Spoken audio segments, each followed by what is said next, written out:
আবহাওয়া দপ্তরের পূর্বাভাস মিলিয়ে বুধবার সকাল থেকেই ইলশেগুড়ি বৃষ্টিতে ভিজল তিস্তাপাড়ের শহর জলপাইগুড়ি। ফাল্গুনের শেষ প্রান্তে দাঁড়িয়ে শহরে ফিরে এলো শীতের আমেজ। প্রাতঃভ্রমণে বের হওয়া মানুষজনও উপভোগ করলেন এই অল্প শীতের ছোঁয়া। তবে হঠাৎ এই আবহাওয়া পরিবর্তন কি বসন্ত উৎসবের প্রস্তুতিতে বাধা হয়ে দাঁড়াবে? উঠছে প্রশ্ন।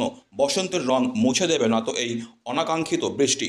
আবহাওয়া দপ্তরের সিকিম কেন্দ্রীয় অধিকর্তা গোপীনাথ রাহা জানিয়েছেন, পশ্চিমী ঝঞ্ঝার প্রভাবেই এই পরিবর্তন ঘটছে।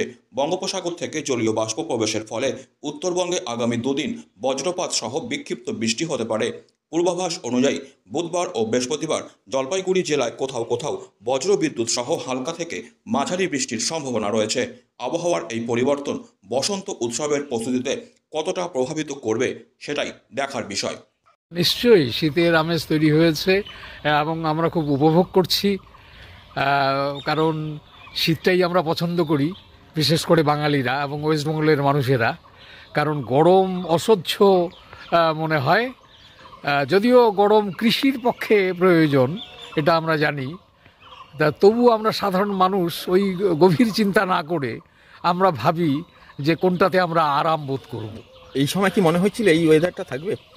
না, এটা মনে হয়নি, কারণ চেঞ্জ হয়ে এই গরম ঠান্ডা হচ্ছে। কিন্তু গত রাত্রে যখন রাত শুরু হলো তখন কিন্তু প্রচণ্ড গরম ছিল, কিন্তু দেখলাম শেষ রাতের দিকে প্রচণ্ড ঠান্ডা এসছে আর কি। তো যাই হোক, হচ্ছে কেমন অনুভব ঠিক আছে, কারণ গরম ঠান্ডা মিলিয়ে একটা ব্যালেন্স মেনটেন্স হচ্ছে।